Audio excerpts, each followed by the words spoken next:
Welcome to Codex Rex, the video game history podcast. My name is Dachz, I am your host. And I'm Tyler, your co-host. This is a podcast about video game history. Each episode, we tell a story about one aspect of video game history. In this episode, I tell a story, and Tyler comes along as my Watson, so to say, to ask questions and to help you and me and him comprehend what's going on. Yes, so we're reversing roles this week. I'm pretty excited about it. I get to be in the passenger seat for once, and I'm pretty excited to hear what you're going to talk about. Yeah, we'll see. But first, how are you? Is everything cool? Yeah, that's what I was just going to ask you. Everything's good.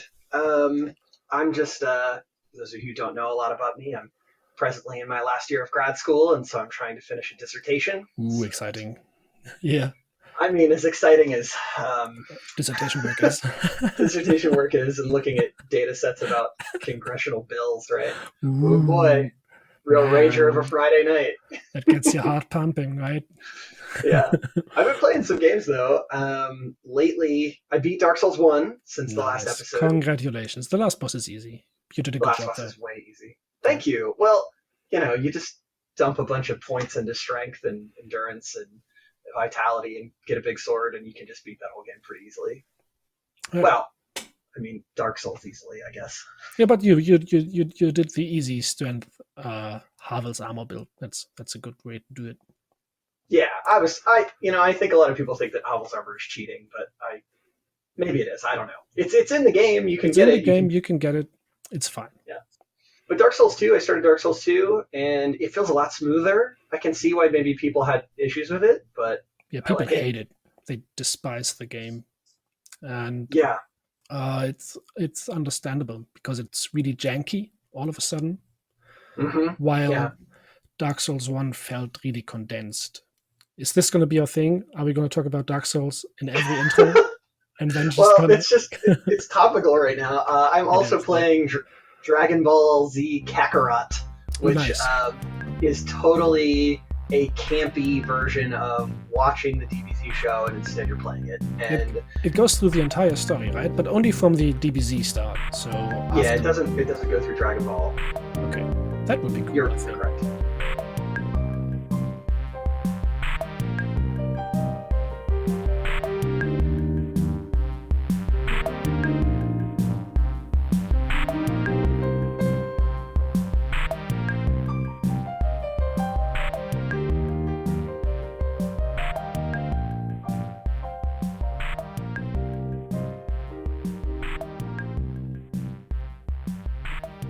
All right, so what do you got for me today, man? Okay, so I thought about what to talk about, and until now we have only talked about self-made computer game developers or people that came in from other areas of practice and could use their skill in the area of video game design. Okay, that's true. Nowadays, video games have become such a huge part of culture that nowadays it actually has become its own field of study. And so if you dream of becoming a video game designer, you can actually apply to a video game school and learn how to become a video game designer. And today we are going to look at someone that actually took that path and will, by doing that, create something that all of us know and love, which is a great video game that we'll reveal later on, of course. So you're saying that we're going to talk about a person, just to review, who went to school to learn how to make video games instead of, just some scruffy bunch of kids making video games. Yeah, like those naughty dog boys from last episode that just started making games and all of a sudden were rich developers. Yeah. So the person we'll talk about is called Kimberly Swift. She's going to be the protagonist. Okay. And it's kind of the late 90s. She's in her first year of high school, junior year. And she knows that she wants to develop computer games. But many of us had the idea of, I want to be a computer game designer. I want to turn out to make games when I'm grown up. She had the same problem that we had, that she didn't know where to start, how to do it. So she started, of course, as many young adults that don't know what to do with their lives, they start to talk to someone that they trust, which for her was her parents. and especially her dad. And her dad had a coworker that told him about a school close to her, which is DigiPen in Redmond, Washington. DigiPen? DigiPen, yeah. I don't know if that's how you pronounce it. Maybe DigiPen, or it's like Okay. Digi as in digital, and pen Yeah. as the pen you use to write. I have a quick question. Yes. What did you say? What year this was? This is the late 90s. I don't know the exact Okay. year. The interviews are unclear about it. It must be something like 99 or 98. Okay. Yes. It's kind of a digital technical institute that specializes in teaching the art of creating computer games. So, in preparation to apply to the school, Kimberly decided to take 2 semesters of C++ courses, which is a programming language. So she could prepare to apply to the school and get a better chance of getting into the school. And she actually got into DigiPen's RTIS program, which means real-time interactive simulation, which according to Kimberly was just some fancy words for computer science that the school used. Right. Do you know C++? I have to learn C++ in my university. It's rather difficult. And I'm only starting myself, and it's a very, very frustrating process. So learning a year of C++ in high school must also be a very frustrating progress that she went through. I would imagine so not only you know some programming languages, but some of the people in our community know programming languages. And I'm always astonished because it is like a language, right? Yeah. So I don't know that this is necessarily comparable, but when I run statistical analyses, I have to write up like a chain of commands and they all have to be executed in a certain order. And sometimes even using something as simple as like my program stata is a little mind-boggling to me. So I think that people who can learn programming languages are impressive to me, at least. Just even from my little dipping my toes into that water just a little bit. Yeah, I think it's getting someone that can teach you well and learning, most importantly, the strategies how to program, because you can't solve the huge problem. You always have to break it down into smaller problems. And mostly if you learn programming, you don't learn the languages, but you learn problem solving. So yeah, it's the year 2002. She got into DigiPen Technical Institute. And to her surprise, the amount of computer science knowledge she learned in those 2 semesters in high school were easily surpassed by the density of knowledge that was poured into her by DigiPen within the first few weeks.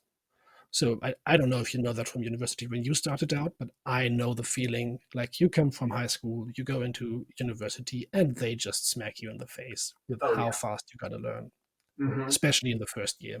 And I think what was interesting to me in undergrad, and then even to a greater extent in grad school for me, was just how much more self-directed it is.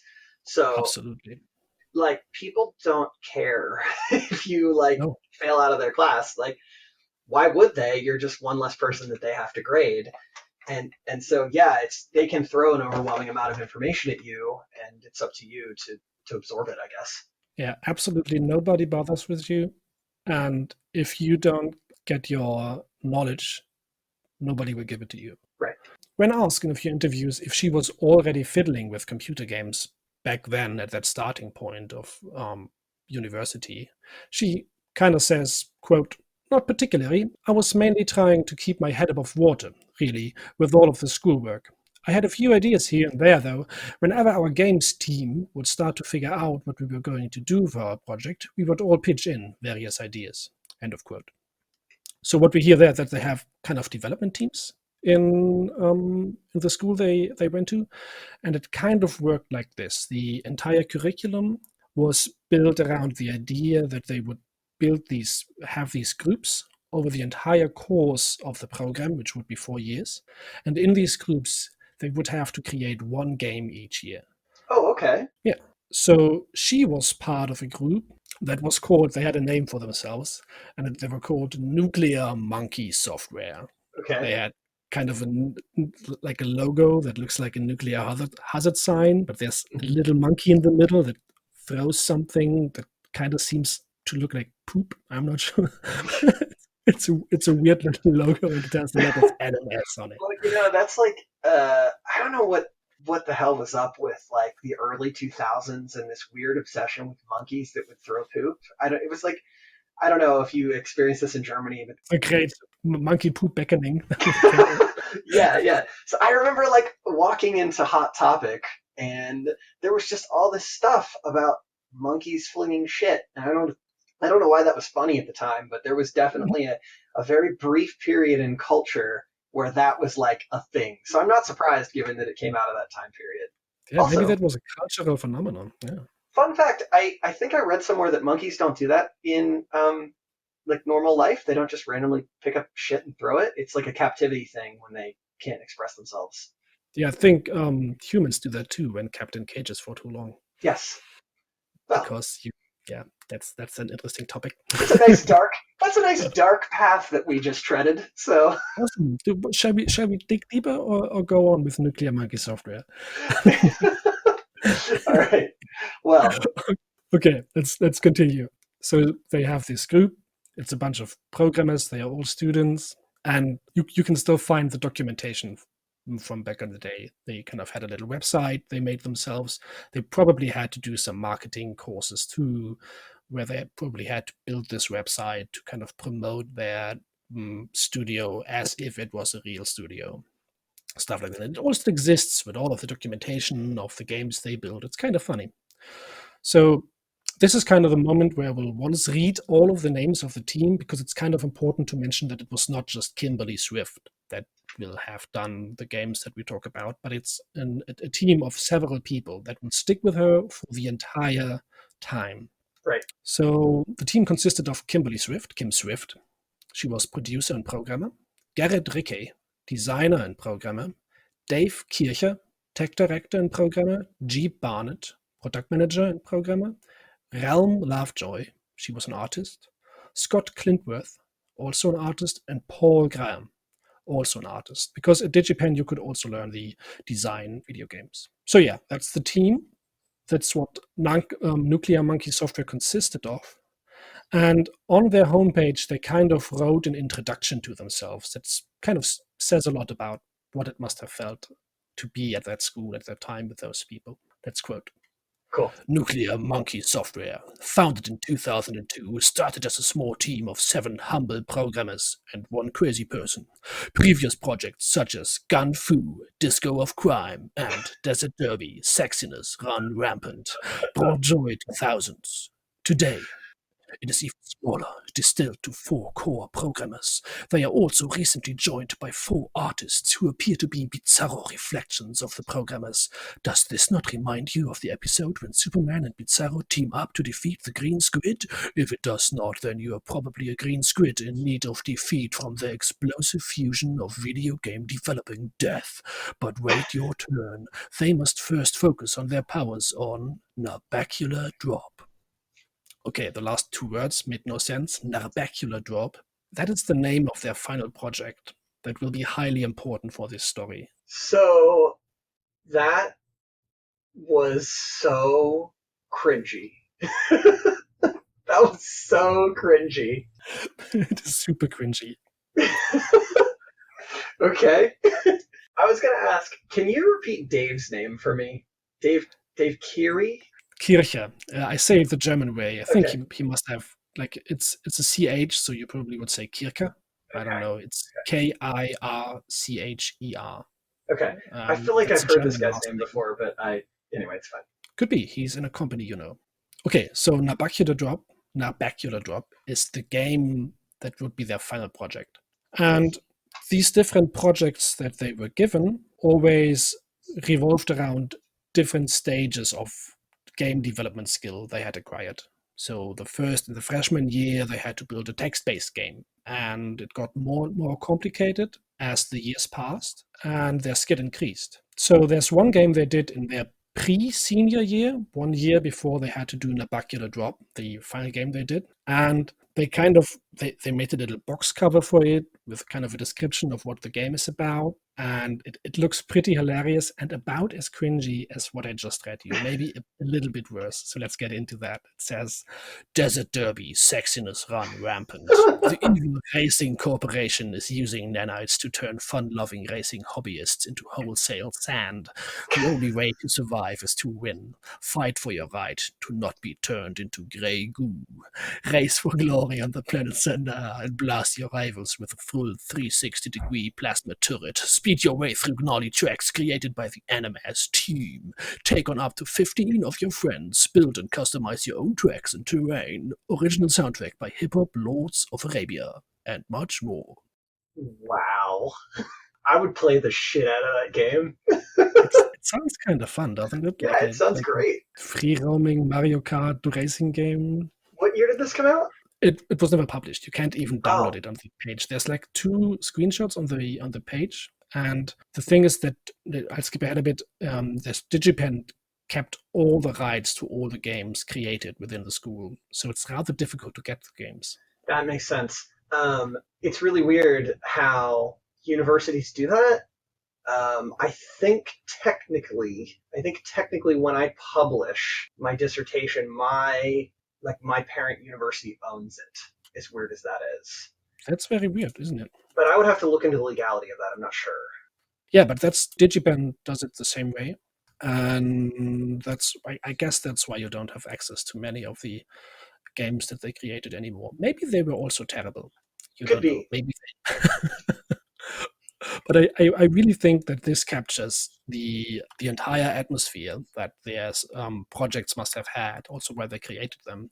Because you must imagine under what enormous pressure they must have been at the time, because they needed to progress in video game school. And the only place that they were able to completely goof off was inside of these projects, because they had nothing else. They had, if you're at university at that time, you don't have time for anything. And I think it's a pretty hilarious way to vent your stress. Yeah, I was thinking when you were saying that it would be a good outlet, right? Like an outlet for all of your frustrations in school. Yes, I think so too. So yeah, the school years pass. Nuclear Monkey Software completes the projects they were required to make, and Kimberly Swift reaches senior year together with her team. And they have to come up with their final project. And the general topic of it is build a 3D application that has physics. That's it. Okay. So it can be anything as long as it has physics. Yeah. Okay. And this is where we stumble across how they pick their final project. And I think this is where you will know what game we will talk about. We'll see. Kimberly says in a few interviews that the main principle of choosing a project was one thing, and that is they need jobs. And Kimberly Swift just said, quote, "The impending doom of our student loans was hanging over our heads, and we wanted to eat." And she actually uses this comparison in several separate interviews and talks she does a few times, and I think it very well illustrates the dread they must have felt that was building up due to their student loans that they had to take out and finance studying. And it was kind of accumulating over their heads like a Damocles sword. Mm-hmm. I guess you can relate better than I. As yeah, from the same country. Well, see, you've got things a bit easier over there in Germany. I might have said this to you before, but if I had all the money that I had out in loans right now, I could buy a really nice house just about anywhere in the country. Like if all that debt was money I had, I could just go buy a really nice house with it. That's a lot of debt, man. Why aren't millennials buying houses? They're destroying the economy. Oh, I don't know, because I can't afford one, like, ever. I saw something on Twitter one day, and it was like something, and it was like, I realized that someday I'll have a house when my parents die. So exactly this dilemma is why her whole motivation is we just gotta get hired by someone after this, or we just starve on the street. It's just gonna happen. So they need jobs. So even before final year started, they started planning to kind of get ahead of the game. She kind of talks about that in the former years, they were always too late for their projects and they never started on time and it always got too close. And they were like, if we do this now, we will literally starve. Mm-hmm. We gotta make this work. They started pitching ideas. And the first thing that they came across was the main mechanic of the game. And because one of the programmers, Dave Kircher, we talked about before, he had been working about this game mechanic in a 3D environment that used portals. So you could put a portal on one wall and another wall, and you could look into the other. And out the other. And I mean, this obviously reveals where this is going. Right. Yeah. So this is the game Portal, is what you're telling me. Yes, but they will not design Portal. They design something else that Interesting. will lead up to Portal. Okay. Which makes this more interesting. So they kind of come up with the idea of creating this environmental puzzle, in which you have to use these portals to solve the puzzle. So it's already pretty close to what Portal will actually be later on. The concept is still not completely worked out because at that moment they could only see through the portals. There was no kind of physics going on that they could use with them, or they couldn't move through them and stuff like that. And they also came across a few big disadvantages they had as video game developers that they had to kind of get rid of or kind of cancel out. And that was, they lacked a lot of resources. They didn't have any money to spend on development, as all the other developers we've got to know had. Lots of them, they started out with no money often, but later on they always had funding. They could throw into neat, fancy machines that basically made their games work much better. Right. And they were a small team of workers, and they weren't getting paid. They actually had to pay the school to do work, so they were getting a negative income. What? So they had to pay the school to use their facilities? They had to pay student loans. Oh, they're still in school. I'm sorry. This is still the school process. This is their final project for school. Okay. And they have to do this to graduate. Okay, I see now. And they lack expertise. They have no idea how to do this, and they only have this main concept they kind of have to stick with, and they kind of have to make it work, to make it something special, to not starve. This is still the idea. We got to make money. We got to make this special. But they also think that they had kind of a few advantages. And that is, first, if you're as free as they were in doing anything you want, you have no publisher breathing down your neck. Nobody's going to force any demographic on you, any kind of design you have to include. You don't have to be funny if you don't want to be funny. You don't have to fill any kind of niche.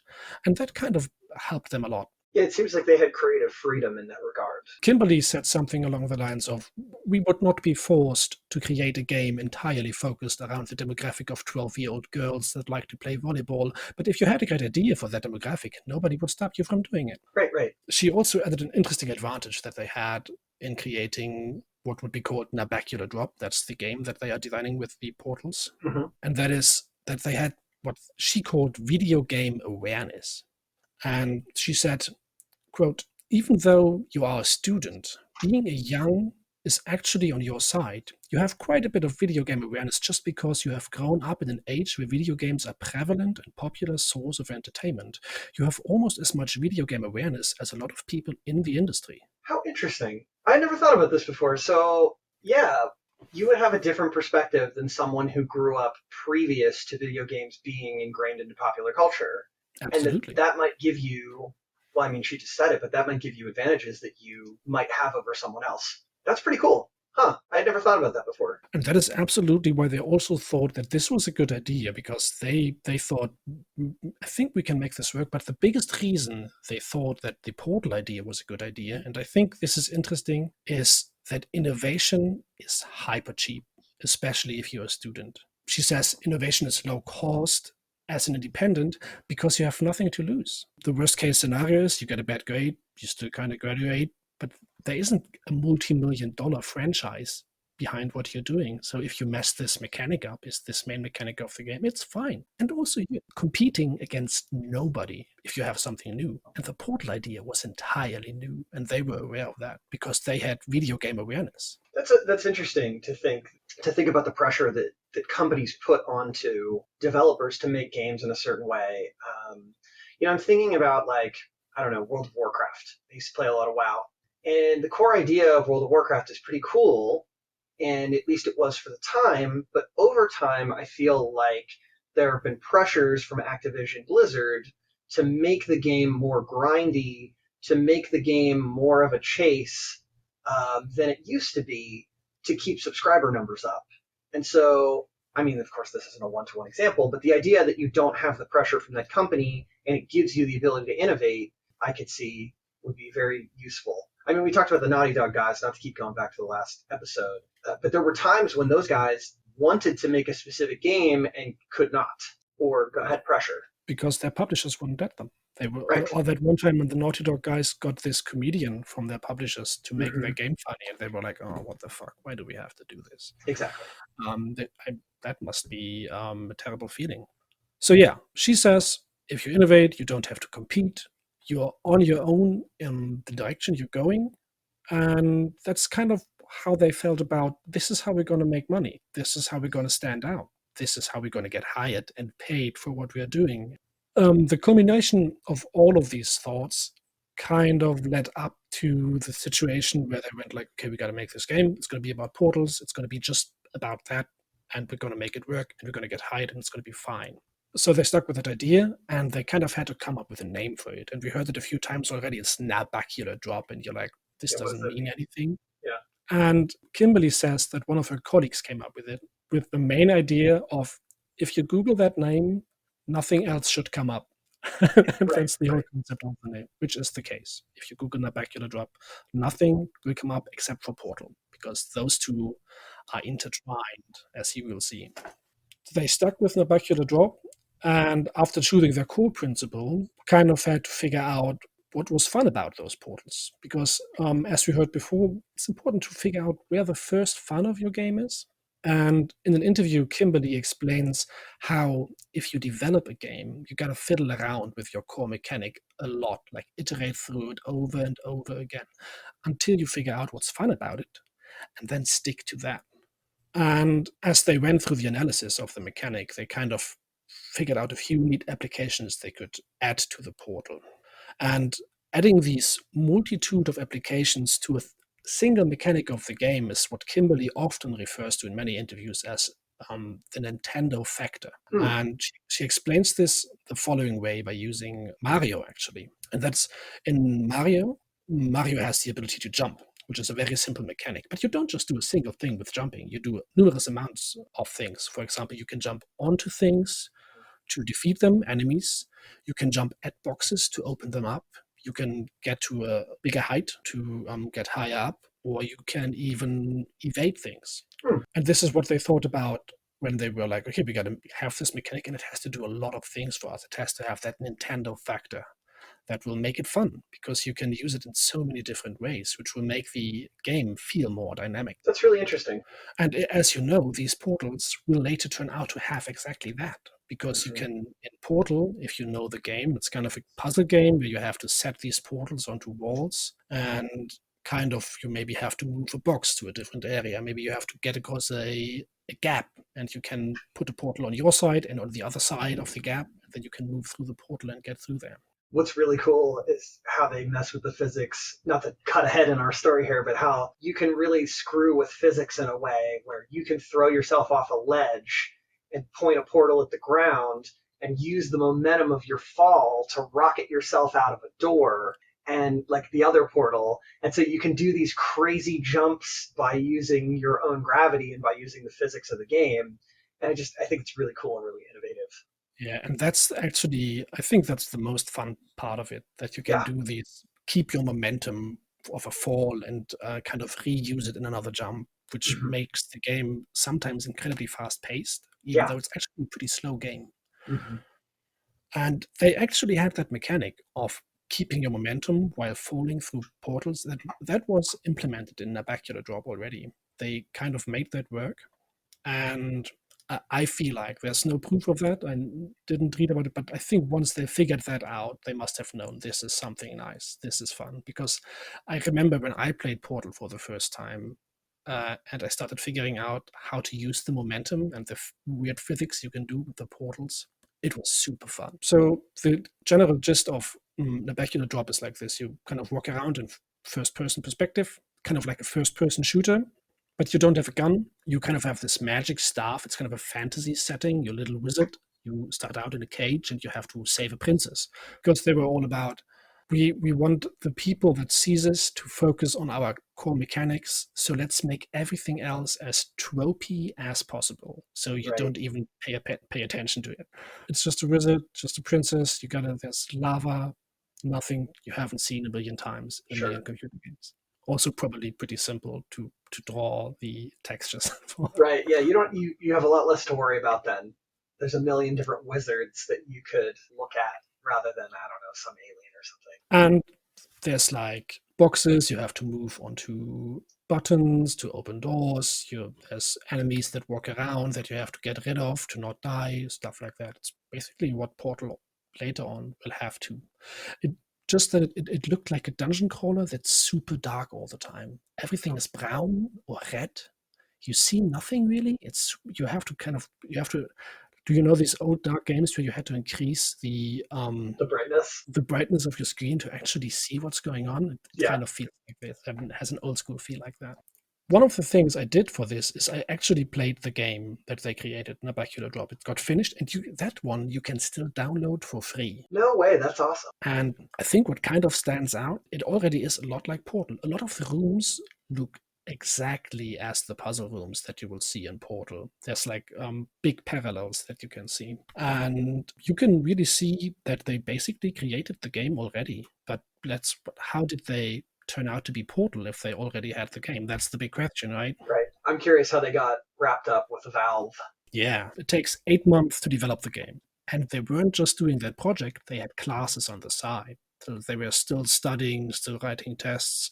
They were not only concentrating on making their game. So this was a stressful 8 months for them. And Kimberly once says that they basically never slept, then just did homework and coded all day. That's what they did. That's impressive, by the way. To be in your senior year of, undergrad, you have other classes, and you are coding a game of Portal's caliber in 8 months. That's nuts. While doing that, you constantly are reminded that if whatever you're doing right now doesn't work out, you wasted 4 years of your life and hundreds of thousands of dollars into nothing.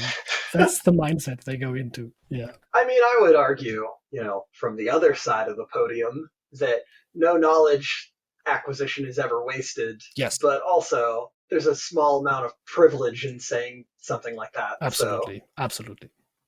But yeah, it's of course, the humanist approach is any learning is always good, and I'm pretty sure they still loved what they were doing. It's a pretty fun game, and I think it kind of reflects on how they still want to create something great, and they actually managed to do that. So okay, let's remember where DigiPen Institute is. It's in Redmond, Washington, and if you hop into a car in Redmond and you decide to drive to Bellevue, Washington, which isn't too far, you take about 15 minutes. What's in Bellevue, Washington? Valve headquarters is in Bellevue. Yeah. Okay. And did they send a representative to that final showcase thing that the school did? Of course they did. Was it Gabe Newell? No, it wasn't Gabe Newell. Of course it wasn't. That guy has other things to do, but it was some representative they sent. That guy has other things to do, like just swim in a bathtub. Yeah, that's the meme that goes around Gaben, right? Be a rich guy with a beard. Yeah. I like when the Steam sales come around and they show him as like God, and he has like the crown on and stuff, and he's like grabbing people's money out of their wallets. Oh, Mammon, give me your money. Please, Papa Gabe, I need those Papa sales. Gabe, send me the games I don't play. My library must increase. I know I'll never play them. I also get an achievement for having more games. I have to buy thanks for those Steam cards. Trade them with your friends. I need to buy more Team Fortress hats. Okay, oh my God. Valve sent a representative to kind of a showcase thing. DigiPen does every year for the senior students. They all kind of present their final projects in kind of a showcasing where they talk about what they did. They kind of do play testing, show some videos of it.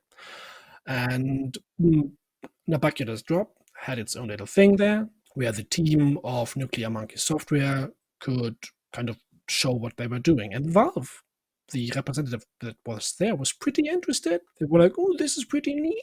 Have our card. That's how the conversation must have gone. They were like, oh, yeah, playing it cool. Oh, this is cool. Oh, this card. You can give us a call if you want to.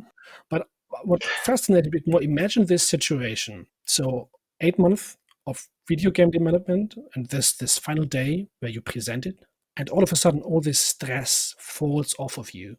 And you just sit with your friends with a kind of beer in a dorm room around this card that Valve gave you.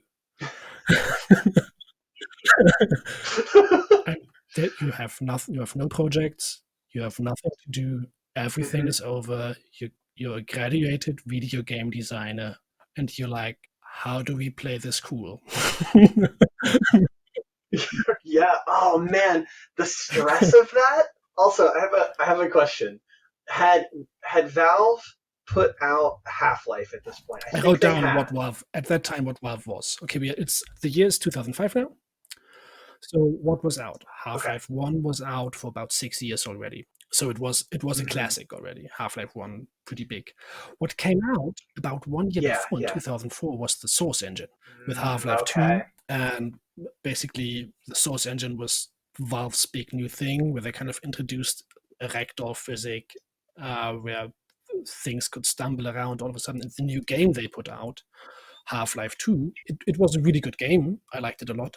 But you must admit, it's also a huge Mhm. showcase for their new mechanic, for their new It engine. is. Even the gun, the gravity gun, is a way to show off what their engine Absolutely. can do. I'm not saying that that was purposeful, but it Yeah. feels that But way. what I also think a lot is when the representatives saw what the Nabacular drop game was doing with all the physics and they saw they didn't see the game, they saw the cool mechanics with the portals, they were like, this is neat, but they also saw like the things that are missing in the game are the things that we have. And they were like, ooh, we gotta have this. I have no proof of this, but if you look at Nabacular Drop, it looks like this is a neat game. It just misses the source engine. Yeah. How interesting. So yeah, and they already had Steam. Steam was a thing already, but if you remember Steam from the early days, it wasn't the Steam we know today. It wasn't the biggest game distribution platform. It was a shitty thing. It has this. It was not black. It was green or something, and you used it to play Counter-Strike and Half-Life mods. That was it. Yeah. Like I think I played a weird Half-Life zombie mod all day on it, and played Counter-Strike 1.6 with my friends all the time. So I knew a guy who had Steam when I was younger, and I was just like, why would I ever want that? Like, I remember thinking that, like, what would I ever play on there? Those kind of games aren't for me. And it wasn't until I think 2010 that I was forced to download Steam to play, I think, one of the Dawn of War games. And I had to like ask my buddy, I was like, you know about Steam? Is there anything I need to know about it? And he's like, no, you just download it. But even then, it was still like a far cry from what it had originally started as if you look at the old UI of what Steam was back in And the day. Steam kind of was trying out something new with being a digital distribution platform because that didn't exist at that time. And they were one of the first people to do it. I guess that's true because I was thinking about other distribution platforms at that time, and I was thinking about BattleNet. But when I think about it, BattleNet wasn't a distribution platform, though. It was only a place that you could play games. So yeah, that makes sense. But that's the way Steam started out too. It was a hub to play the games and to connect the people, just as BattleNet was. But Steam started early to also sell their games and their mods and their ideas on their platform. So they sit in their dorm, they kind of think about how do we approach this? How do we approach this company that was legendary at that time already? Yeah. And here's a quote by Kimberly Swift of how they wanted to do it. Quote, maybe we can weasel our way into Valve to ask for advice, to ask advice on how to make our Nabacular drop better, because we were going to submit it to the IGF Student Showcase later in March. The IGF is the Independent Games Festival. It still exists today. It's kind of a festival where indie developers can present their games. Quote goes on. So we were like, hey, these guys are pros. They know what they are doing. Let's tell them that they shall tell us how to not suck. So we took the game there and we were thinking we were just maybe going to show it to like 2 or 3 people. So they did that. And here's what actually happened. At Valve headquarters, not far, 15-minute drive from the campus that they were stationed at, they were brought into some kind of meeting room. And into that meeting room, people kept piling up. Like there was more and more people coming in until the end there was, she says, something like 20 people in that room. And even Gabe Newell was there. He came in last, sat down. He's like the president of Valve, if you don't know the name, and kind of a meme himself, as you might have experienced from our little jokes before. And he sat down and they started demoing the game for like 15 minutes. And at some point, Gabe stops them and asks, "Hey, so what are you guys doing after you graduate?" And she answers, hopefully getting jobs so we can pay back our student loans and eat. She says it again. Yeah. Mhm. And he said, okay, grabbed a couple of people and left. And another 15 minutes pass, and they get escorted into another conference room where they get asked Mhm. on the spot, "Hey, so do you want jobs?" What? And they were like, "What? Are you punking us? Is this Yeah, a yeah. joke?" They couldn't believe them. They were like, Yeah. "This is insane. Gabe Newell in front of us." Oh. Yeah, I would just melt. So yeah, they get picked up by Valve. The entire team, the entire team gets picked up. All 8 of Entire them. Microsoft, all of them, Hell yeah, dude. That's awesome. because their only purpose is to recreate their game in the Source engine. Okay. So during one summit, Kimberly is asked why they didn't take the feedback that they got, because Valve obviously told them like, "This is the shit. We want this. We hire Mhm. you," right? And she was asked why they didn't build their own company, as so many others did. And here's a quote by her. Quote, "Well, part of that decision was, man, it's Valve.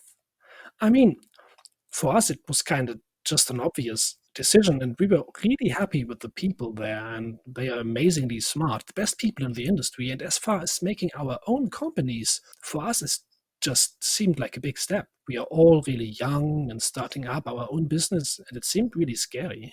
So they just went with, I think they went with the sensible decision." I think that's completely sensible. I'm imagining like my friend group from college and like imagining all of us getting a job at the same time at the same place with a company like Valve would be With like all of the your friends. craziest thing, right? Yes. That's Just, really awesome. that's really cool. I think especially that they were all hired. The entire team must have Mhm. been the biggest plus. So I was thinking, I don't know if we've ever talked about this before, but I have read before that Valve in present day, and maybe had it like this as well. And you can correct me on this because you're in charge here. But isn't it true that they have sort of like horizontal power sharing, and that while like Gabe is the president, that like they try to put everybody on the same level of importance at the company, and that like while that like I had read that like while that's really good, sometimes that keeps them from getting things done because it's like, oh, well, John didn't want to work on programming today, so he's going to work on this other thing. Therefore, the programming never gets done. Now, I'm painting it like a bad thing, but I understand the horizontal structure of that. Kimberly Swift actually, during a few interviews, goes into that Okay. and paints it as a positive thing, because Okay. she says, we have been working as a democratic group for a long time, and it has caused us to make the right decisions, to make the right calls, because we were also a group that was able to do that, that was self-driven a lot, but that was also able to take critique. And Okay.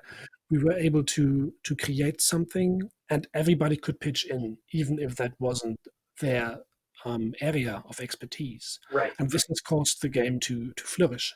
And Valve has a completely parallel idea of how that works. They do these so-called cabals, like a witches cabal, where they Mm-hmm. meet up in little groups, and they, for example, they discuss level design. And there's not just the level designers there; there's everybody there.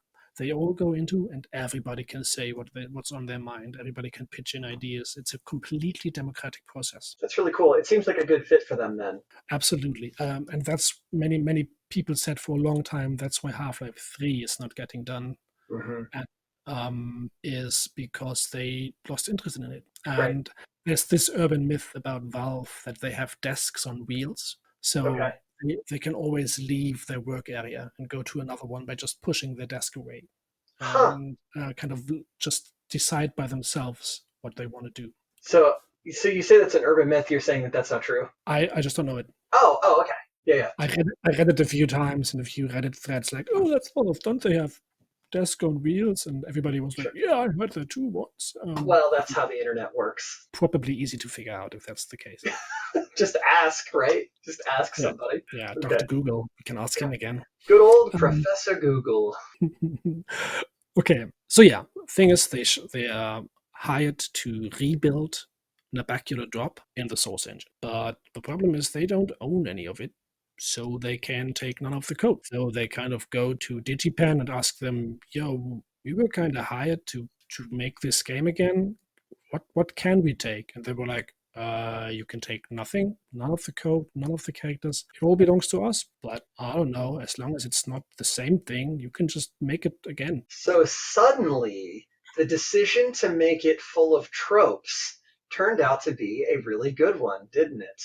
Because having, oh no, we have to ditch the stereotypical wizard and princess is like, who fucking cares, right? Like, that's Yes. great. So that turned out really well then. They had no characters that they were hyper invested in. Maybe they did. Maybe they never talked about it in detail. Sure. Maybe there was one character that they super loved and wanted to include again. But then you think that they will turn out much smoother. Right. So does this mean that they have to remake the entire game from scratch? Clear answer is no, because what they didn't have back then at DigiPen was an engine. They were not allowed to use engines. They had to build everything from scratch. And what they had now was a very powerful engine that was made by Valve, which is the Source engine. Right. And the Source engine, to put into perspective what an engine actually is, it basically is a collection of code, like a library, that you can pick from, but it also contains tools, it contains graphic assets. If you ever played the game Garry's Mod contains a lot of the assets that come with the Source engine. Right. So this just describes the art asset part of the Source engine. But they actually had a really great base to grow their new remake of Nabacular Drop on. So at Valve, they were given full power, the full power of the Source engine, and they could use all of its power to create it. And the Source engine was kind of like Valve's holy grail at the time, and this gave them a huge head start. We kind of talked about before that they took 8 months to make Nabacular Drop. Right. And to make it again as Portal took them just another 8 months. Wow. The same amount of time. But if you look at this doesn't really put it into perspective if you don't see both of the games.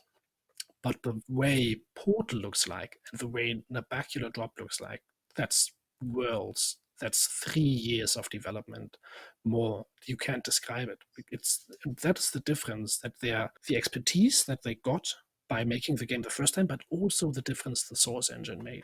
Right. I can imagine that going from having to create everything from scratch to having this really powerful and refined engine to mess with would make those differences substantial.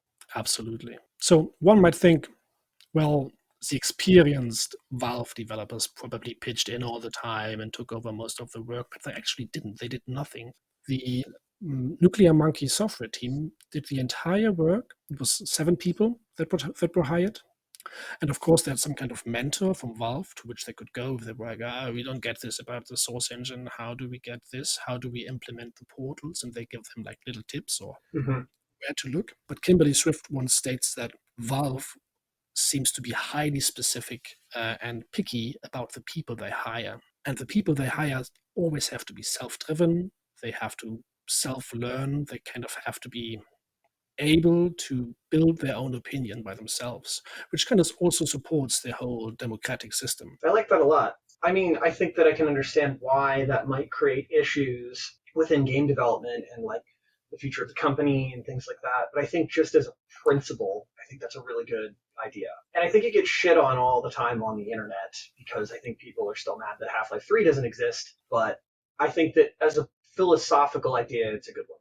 Yeah, Valve has kind of turned out to be the villain all of a sudden, right? Because they started out as the hero, as the great saviors that bring us great games and that have made the Half-Life series. But all of a sudden they get a lot of hate because they heave in a lot of money. Yeah. Well, isn't this the logical life cycle of all companies in one way or another? I guess. They start off and people like them, and then eventually, as they grow and get larger and larger, they start doing things that they have not only a wider audience who could have a disagreement with some of their practices, but also they're bringing in more revenue, and that changes the idea of what they should be doing and restricts you in some way.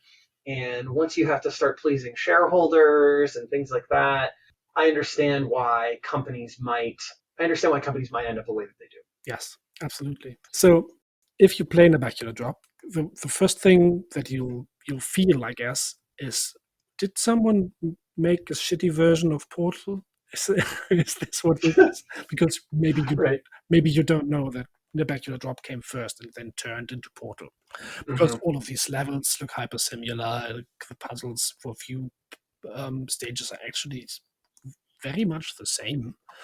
And the only difference is that it doesn't look as sleek as the source code makes it look. And as I said, Portal is like, it's shiny, everything is white and gray, and you live in this perfectly contrasted laboratory environment. I think that I'm really thinking about this, and I think that without GLaDOS, which to those of you who don't know, in Portal there's a malevolent computer system called GLaDOS that is running tests on you. Yes. Does Portal even have the same charm without GLaDOS? Or is it just a physics puzzle game at that point? I think GLaDOS does a great job in telling the story as Yeah. from a villainous perspective, because GLaDOS is the only entity in the game that you talk to, and you actually don't Hmm. talk back because you can. You're some kind of test subject that gets freed because GLaDOS is kind of addicted to testing. Right. The compulsion. Yeah, and actually, this entire thing that then turned into Portal, Nabacular Drop, Valve loved it so much, the entire crew of Valve, that they actually implemented it into Half-Life canon. Hmm. Because in the Half-Life universe, to explain the game a bit, you're kind of a scientist in a company called Black Mesa.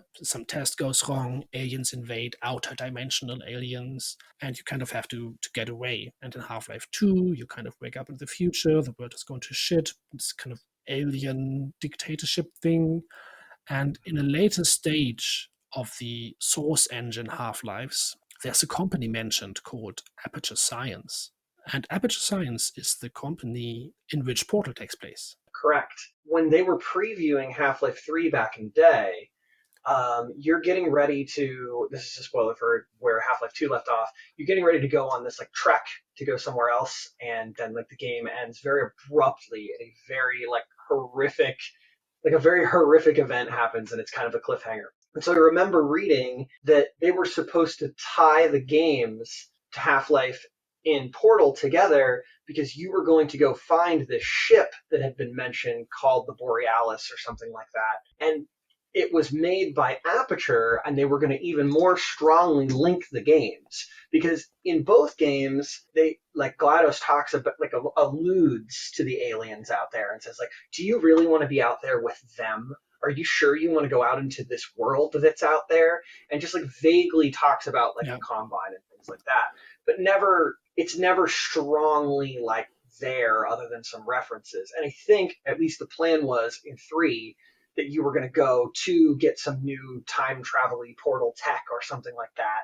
And that was going to link the game's universe. Like they're already in the same universe, but it was going to be more heavy-handed in that, at least from what I remember. Yeah, there is this one leaked script of Half-Life 3, Mm-hmm. and that script contains that. Right. There's very obvious references that you come to this ship and this portal technology on the Borealis goes completely crazy. But Portal 2 actually takes place a long time after the events of Half-Life 2. It's kind of the far future. And then you wake up again at some point and Portal 2 starts. Let's get it back to where we are. Valve loves it so much, it inserts Portal into the canon of Half-Life, gets part of it. And one big thing that they kind of made better in Portal, they kind of improved a lot of things from Nabacular Drop, is scaling. We talked about scaling of difficulty before, and Kimberly elaborated a bit more on that. Quote, you got to break your gameplay down into baby steps. With Nabacular Drop, we plunged the player in too quickly in terms of how much they could actually do, so we gave them access to both portals at the same time, and that actually confused people quite a bit. We did discourage quite a few players because they had no idea what was going on. And the portal that is obviously fixed because first you get no portal gun, you just have the portals that kind of pop up in Mm-hmm. intervals and you have to go through them. Then you get a portal gun that can only shoot one portal and the other one is fixed. Right. And then you get both of them. So you gradually step into it. And there's actually articles about how Portal is an example of how gamification of learning can be achieved. How interesting. Because because like pedagogues and people that work in teaching say that it's a great example of how to teach people using computer games, and one of the first good examples. So they said once they gave it baby steps, made it simpler, they saw how much happier people got.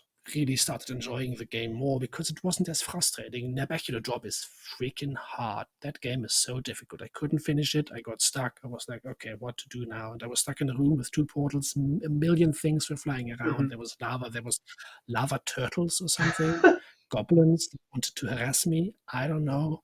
Everything was dark. I had no clue. And the you can see the huge difference if it comes to difficulty scaling Right.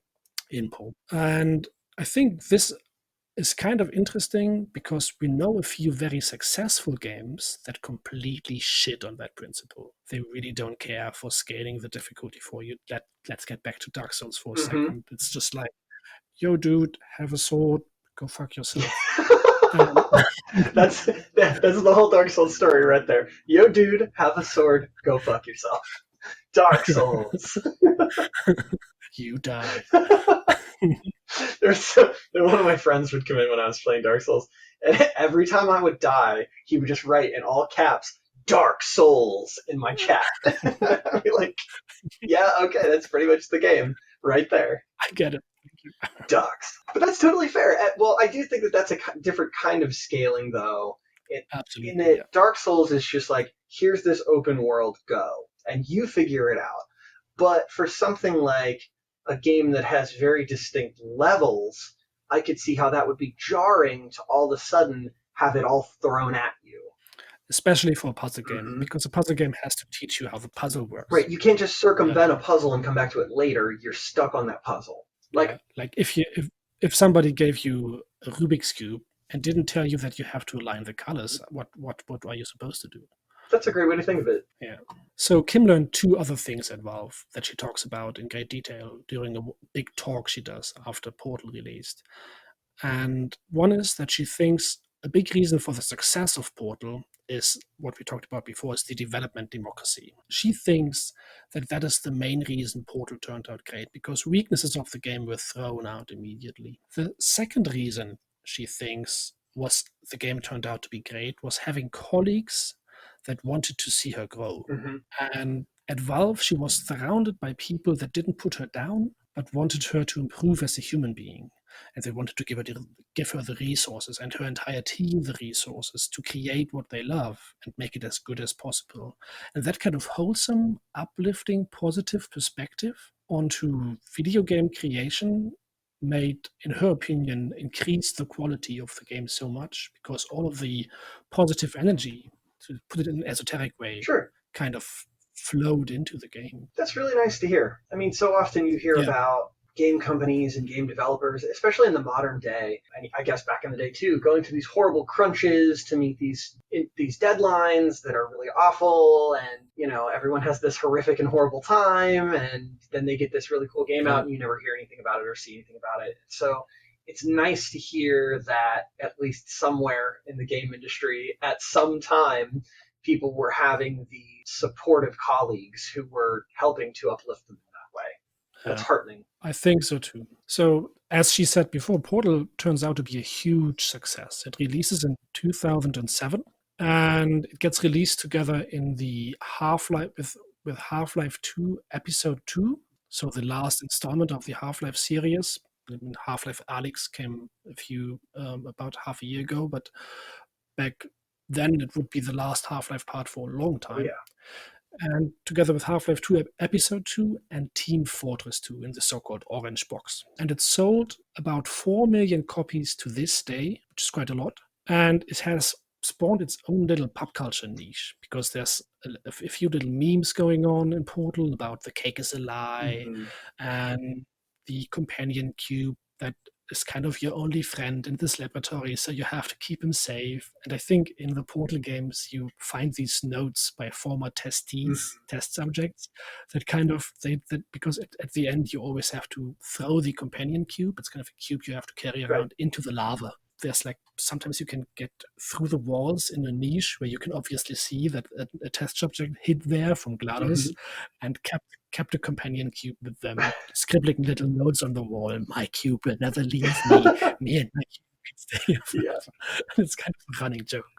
Yeah, there were so many memes that spawned out of that game. Absolutely. And one big thing, and that is something that I also noticed about Portal for the first time, is that it was one of the first games that was well received by people that were not close to gaming culture.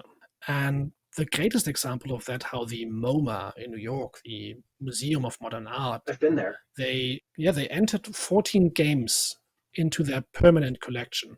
And one of the games that were added to the permanent collection was Portal. Portal was added to it, and just to put it into perspective, what kind of games were added to that collection, there's like huge names on there. It's Pac-Man, Snake, Space Invaders, Donkey Kong, SimCity, Super Mario Brothers, The Legend of Zelda. Also, like things that were highly influential, like Minecraft, Grim Fandango, Street Fighter 2 is in there, Animal Crossing, and also Portal. And it's still part of the permanent collection of the MoMA.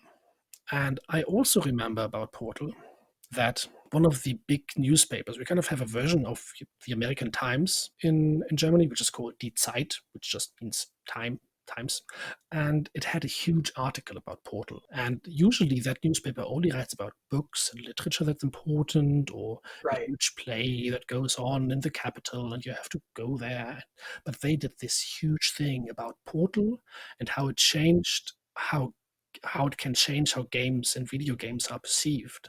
And I think that's very important, especially from a German perspective at that time, because what happened in Germany in 2004 was something that you have, sadly, in America a bit more often, and that is a school shooting in Germany, a big one. It was our first one, actually, in Erfurt. Oh, wow. It was a big school shooting in Germany. And what, of course, happened is it got connected to violent video games. Of course. And especially to Counter-Strike, because the person that did it played a lot of Counter-Strike, apparently. Oh, I remember this now. Yeah. And what kind of happened is video games weren't well received before, but then it was like, this is causing trouble for our youth. And this all came back to Counter-Strike has to be banned. Germany was pretty strict on banning games already, but they wanted to crank it up, to ban more games. And I also think that was a big game changer, because the company that put out Counter-Strike, Valve, Counter-Strike was blamed for all of these things that happened to the German youth, all of a sudden put out a game that has a completely peaceful approach to computer gaming, which is something that I greatly enjoy about Portal. That is a game that is completely about peaceful problem solving. It's not to go hippie now, because I really enjoy the visceral feel of course, murdering millions of rats in Vermintide 2. I love that. But still, I like it when games try to be critical about violence and also give you non-violent problem-solving solutions. I have two asides here. One, in that thought, I think that's why I really liked Undertale. The whole point of Undertale is that you don't have to kill anything. Absolutely. And in fact, if you do, the game makes you feel bad about it, like forever. Like it remembers anytime you do something bad, and it keeps that information. And I liked that a lot. But actually, I think maybe you and I have had this discussion before, but I wrote my senior thesis in college about how video games are regulated under the First Amendment in the United States. And around that time, and maybe we'll talk about this in a future episode or something, around the time that I was writing the paper, a Supreme Court case had come out where they had said that video games can't be regulated in the way that I had been like pushed in this particular case, because they're art. And art falls under free expression and therefore falls under the First Amendment. And so the arguments that were being made in court at the time were very topical in saying, well, you wouldn't regulate paintings in this way. You wouldn't regulate sculptures in this way. You wouldn't regulate books in this way. And so how are video games different? How is it any different than a story that you experience or a movie that you watch, right? And so that case, I think it was in 2012, helped them to solidify that video games are interactive art in that way. That is a thing that's different in Germany. As far as I know, I don't know if they are yet considered art, but for a long time they have not been considered art. And that discussion has always been brushed off. and which is why video game censorship of violent games is one of the strictest in the world in Germany. Mm-hmm. Okay, they release Portal. It's a huge hit. Kimberly Swift stays at Valve for another 5 years. She helps develop the Left 4 Dead installments 1 and 2. She put some work in on. She did put some work on a Half-Life 2 Episode 2, even though that came out at the same time as Portal 1. But then she left for another company, a development company called Airtight, which worked for Square Enix. Oh, okay. Where she developed another environmental puzzle game called, you might know it, Conundrum. It's kind of similar. You kind of have to influence the physics of the level to change things around. It has a few big similarities to Portal and is very fun as well. And now she's, or at least as far as I know, she's at Electronic Arts. She's a design director and for Star Wars Battlefront 2. Oh, interesting. Okay. Boy, that game got a lot of issues recently. Yeah, it does. But I wonder, to go back to our previous discussion, how much of that is the parent company pushing for further monetization of games in a way that detracts from the core fun of it. Yeah, I think demonizing the workers and the developers and the designers might not be the correct approach to that. Yeah. So what year was this? 2010 maybe? 2011? I used to frequent this gaming store in my hometown. For those of you who don't know this about me, I used to play a ton of tabletop miniatures games. Like I would go to like tournaments and win prizes and things like that long ago. And so I remember I was there one day and there was this guy and he was doing a demo. He was going around to different board game like local game stores and demoing this board game. And it was this innovative idea where you had your miniatures on the board. And this was kind of new at the time. You used an app to track each of your individual formations. So like imagine if you were playing like Warhammer, but this particular unit of guys had a name and you called them like, I don't know, Ass Beater Squadron or whatever. And then in your phone or like your tablet or whatever, it would have stats on those guys and you would show them to your opponent and then they would grow between battles. And so this was really innovative at the time. And I remember this game store owner really didn't like it. And he thought, well, I don't want to have to bring, digital devices onto the tabletop, which I actually think now is how the industry is moving. But why am I telling you all this? Because that guy had worked on the design of Assassin's Creed. Oh. And I don't know what level of ranking that he had worked on, but while I'm demoing this game with him, I get to ask him all these questions about Assassin's Creed. And basically, to sum up a long story here, he told me that all of the weird shit in Assassin's Creed where it's like, go collect all of the hidden flags that we hid around to get this achievement, that kind of padding was added later in the process as a way to artificially pump up the time that you'd spend on the game. And so that the original artistic direction had nothing to do with the weird collectibles. It's just that those things are typically added later on as a way to pad out the game. So instead of being a 20-hour game, suddenly it's a 50-hour game if you get all the collectibles, and you can then advertise that it has all these things to do. To reach some kind of quota that the company wants, so they can say this is that much content, so we ask that much money of it. That and then it'll, it's another selling point on it, that it's that much longer. It's a huge pile of bullshit. Okay. Yep. Neat story. I think, and I do think that a lot of publishers do that because they are governed by economists and not by developers. So they might misunderstand what it's about. And I think that is why Valve turned out to create games that they loved for a long time, even though they never put out too many games, but they put out a few really great games that are great to this day. Yeah.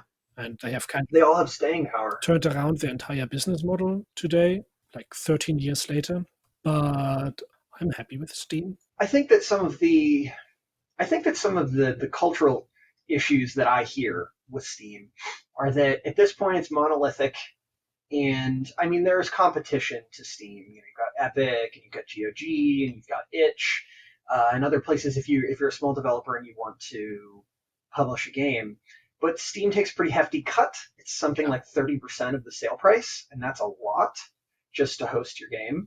And they don't really do anything. other than give you a place to host your game and maybe it shows up in a sale, right? That's true. I think those are the criticisms of Steam. Yeah. So, but that being said, yeah, I really like Steam as well. I understand why people might not like Steam, and I understand why people might have issues with their business model.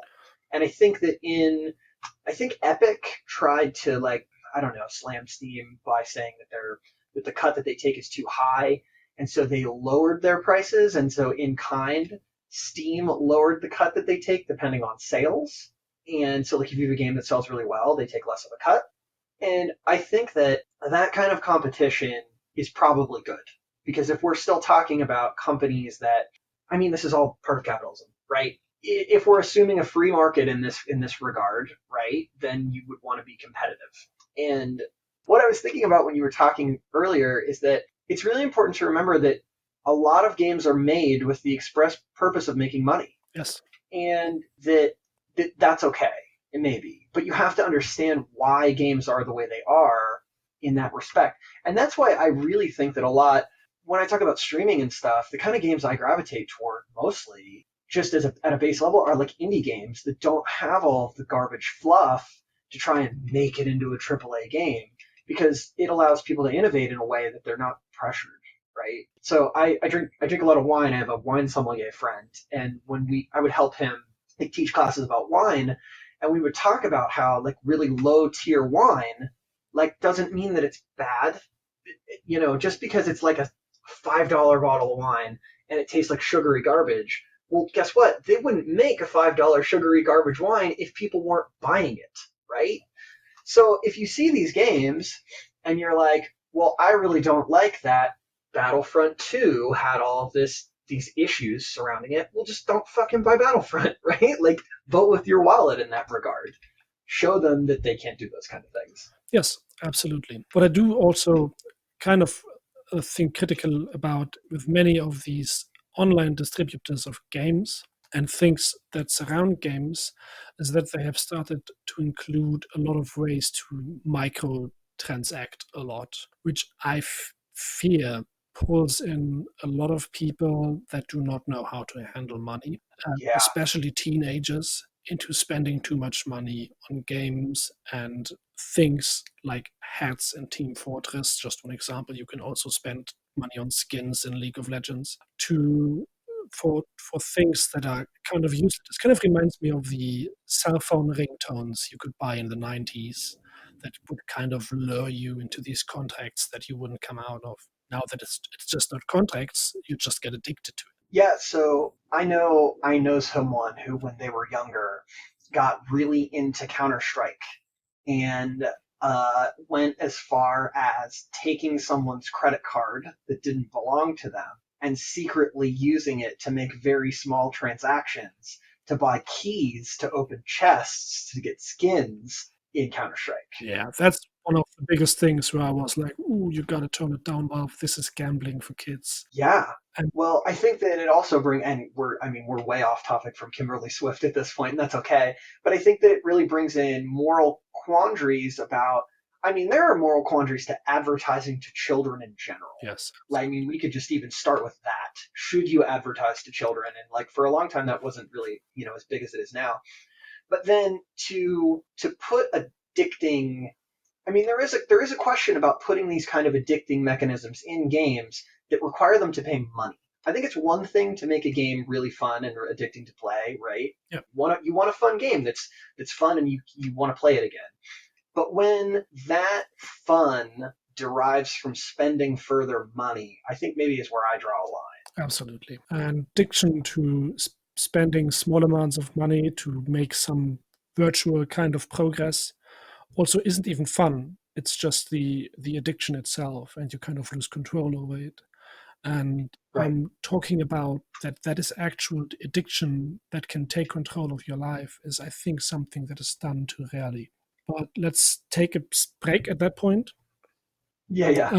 Even though I think it's a very important topic to talk about more. Sure. So we talked about where Kimberly Swift went.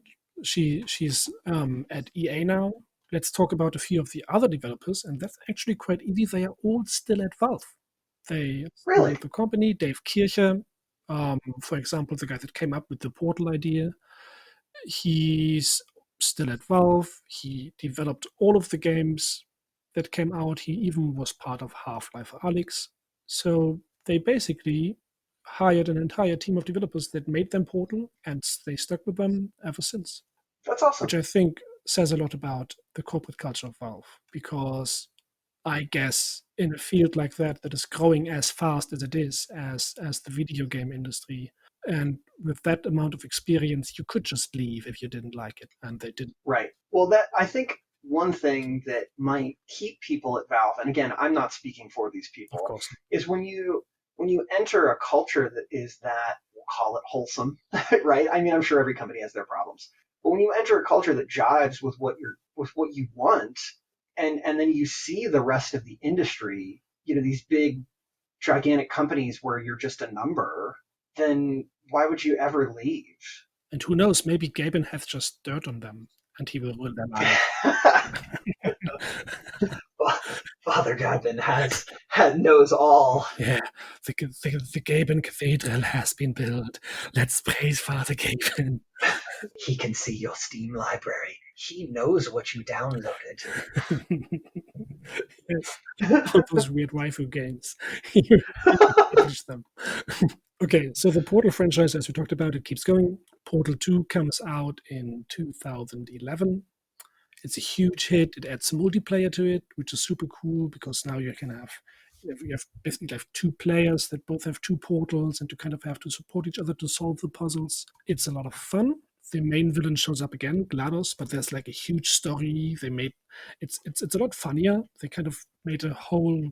I think they hired some comedian for some extra characters that did some funny lines, and it has this whole set of janky things that are just supposed to be goofy, I guess, but it works. Yeah, it definitely seems more over the top in how it tries to be funny, because I would say that the humor in the first Portal is much more subtle, and in the second game it is like in your face, there it is. That doesn't mean it isn't funny. It's just funny in a different way. The joke in Portal 1 is how obnoxious the GLaDOS is, the AI, the evil AI. It's just like because GLaDOS says everything in complete sincerity because she's a robot. And in Portal 2, it's much more in your face. That's right. They also hired, I can't remember the actor's name, but it was the guy who played Jonah Jameson in the Spider-Man movies to do Cave Johnson, and you get to mess with his side of things for a while. And boy, I really liked his lines and his character. Yeah, you kind of dig underneath the Aperture Science compound and come into the old testing facilities from the 50s and 60s, and it does some weird little vague references to the times. Okay, so this is about it, the story of Portal, but let's get into some. I have like one big fun fact about the development of it, which is that during the development of Portal, they tried to give versions of the game to playtesters, of course, as you do, to figure out if what they were creating actually made sense and actually was fun. But they didn't just give it to the playtesters and waited for some sheet of paper that said, this is fun because I like portals on walls. But they actually sat down with them in rooms playing the game to actually see their feelings while they were experiencing the game. And that is something Kimberly in one interview describes as essential to figure out if your game is good. Because I don't know if you know this, but I think we made a game once, and once you're inside of a game as deep, you kind of lose contrast of what is good and what isn't, what makes sense right now. You can't see it because you're inside of it. Right. You got to see others do it, and you don't just need the reviews, because reviews of people are so vague and can be interpreted in different ways, because communication is just difficult. You got to feel them, you got to see them actually, and by seeing the other person's feelings, you actually are able to differentiate your own and figure out if the game is fun and what's good about the game. And that's what they did a lot. And I think that's a very interesting part of how they were able to make Portal work, because I think a lot about what a good game Portal is. And it's actually one of the great games of our time. I would agree. It has such lasting power. You can pick it up and play it, and it's just as good as it was the first time. Yeah. And then there was another thing I thought about, was that Kimberly in the beginning said that they felt too young to kind of found their own company. And I was like, okay, she was like 25 when that came out. Mm-hmm. How old were other huge game developers when their games came out? I just looked up two just to get a perspective. I looked up Takashi Tezuka. He was kind of the co-creator of Super Mario Brothers. And he was 25 when Super Mario Brothers came out. And I looked up the creator of Pac-Man, which is Toru Iwatani. So both of these guys are also in the Museum of Modern Arts, just as Portal is. And he was also 25 when Pac-Man came out. Huh. How interesting. Which makes a lot of sense because I think it's common to also kind of an urban myth, but it's also kind of right that you, at about that time in your life, you have like the most drive and the most time and the most capacity to pump out great works. It doesn't mean that you can't do it later in your life, but that's often when you start after puberty to reach your first peak. I'm in my 30s now, and finding the motivation to do the stuff that I did in my 20s is difficult. Oh, aging Tyler feels old. I'm not saying I'm like old, and I can still do things. But hey, is that gray in your hair? Are you? It is. Sometimes my fiance will point to my hair and she'll go, "Oh, look, another gray hair." And that's it. That's where the conversation ends. I go, "Okay." But that's part of life, right? As you get older, you get more responsibilities, and people have kids, people get married, people move.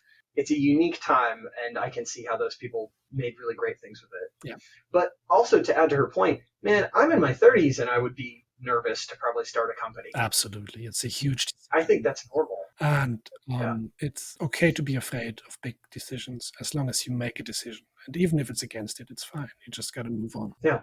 They apparently made the right decision. It seems so. I have a question for you.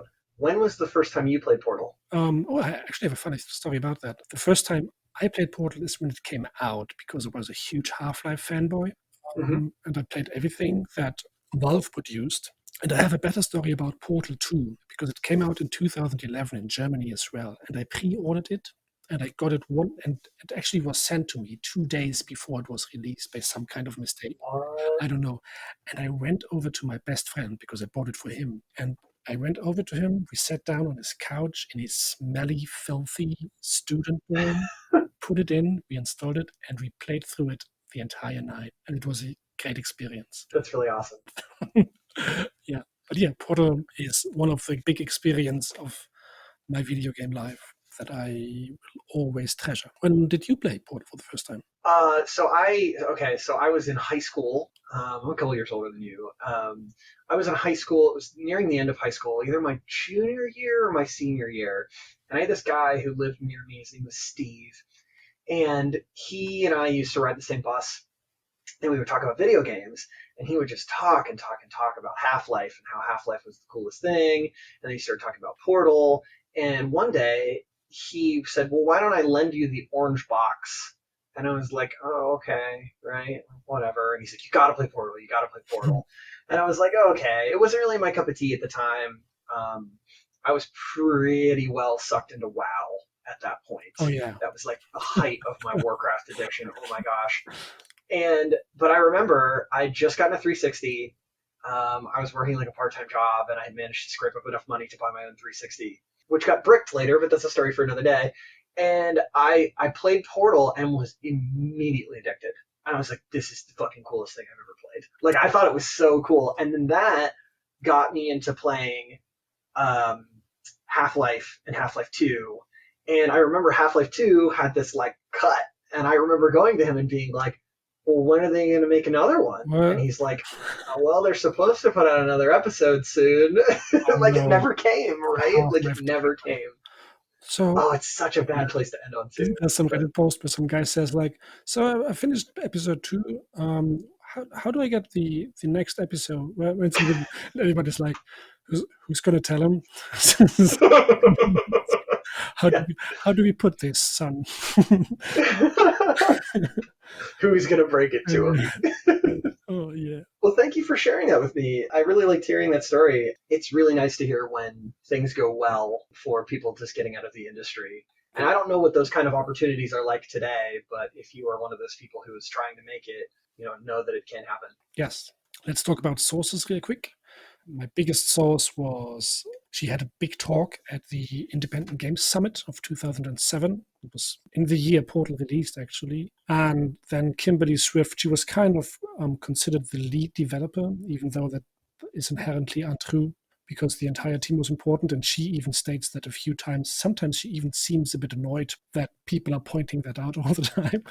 I also used the 30 under 30 segment of Forbes magazine. Oh, yeah. Nuclear Monkey Software has its own homepage that is still up, where you can even download the game in a bacular drop if you want to for free. There's even the soundtrack of it. You can get development notes and even see some screenshots of the older games. And there was a big interview with Eurogamer that was quite informative. Well, thank you. And as always, I appreciate the sources. Anyone you want to thank before we finish up? Let's thank Quad Laser, as always, because we use his music. And let's thank our community, because they are pretty cool. Yeah, and I think that I would do this and enjoy this even if it was just us talking to the void. But hearing that people actually listen to these and learn things and have fun it makes it worth doing. Oh, and thanks to Darko, because they help us maintain the uploadedness of this podcast. The uploadedness. Yeah. So we host this 2 places right now, codexrex.com and Spotify, but I'm slowly adding more places that you can find this. So if there is another place that you would like this to be, hit me up. Thanks for hanging out, and thanks for listening to me. Yeah, of course. Thank you for writing this. It was much appreciated, my man. Thank you. All right, bye, everybody. Bye.